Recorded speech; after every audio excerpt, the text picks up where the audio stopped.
আসসালামু আলাইকুম কৃষক ভাইরা, কেমন আছেন? আশা করি সবাই ভালো আছেন।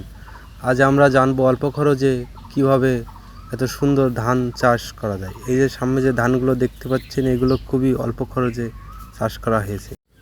দেখতে পাচ্ছেন ধানগুলো খুবই পোয়া করেছে, পাশকাঠি জমেছে এবং সবুজ কালার ধারণ করেছে।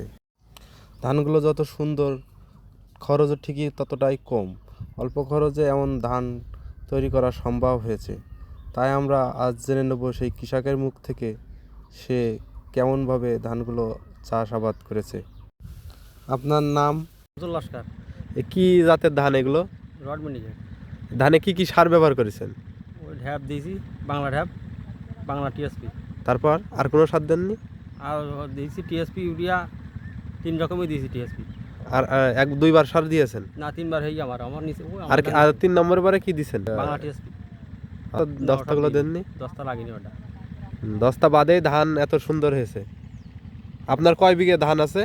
4.5 বিঘা। সব ধানে একই ধরনের সার ব্যবহার করেছেন? দস্তা, থিওপিট এগুলো ব্যবহার করেননি? থিওপিট আমি কোনোদিন দিইনি। সালফারও দিইনি। সালফারও দেননি? তো খরচ তো অনেকই কম আপনার ধানে। খরচ হিসেবে ধানে লাভবান। তাও এরকম মাটি দেখা যাবে, কুচির মতন থাকে আমার ধান। বিঘা প্রতি আর কেমন ফলন হয় ধানে? আশা করা যায় 25 মন করে প্রতিবারই হয়। তো বছর আল্লাহ কি করবে তা জানি। আপনি এত কম সার ব্যবহার করেও 25 মন ফলন হয়? আমার ধান 25 মন করে হয়।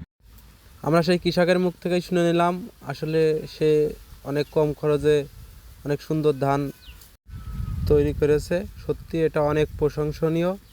তবে সব মাটিতে এমন সুন্দর ধান ফলানো সম্ভব হয় না এত অল্প খরচে। তার জন্য জিঙ্ক, থিওফিট এগুলো ব্যবহার করতে হয়। অবশ্য এগুলো ব্যবহার করা খুবই প্রয়োজন। এতে ধান সুস্থ সবল এবং সুন্দর চেহারা পেয়ে থাকে, ধানে ফলনও বৃদ্ধি পায়। কৃষিভিত্তিক এমনই নিত্য নতুন ভিডিও পেতে আমাদের চ্যানেলটি সাবস্ক্রাইব করুন।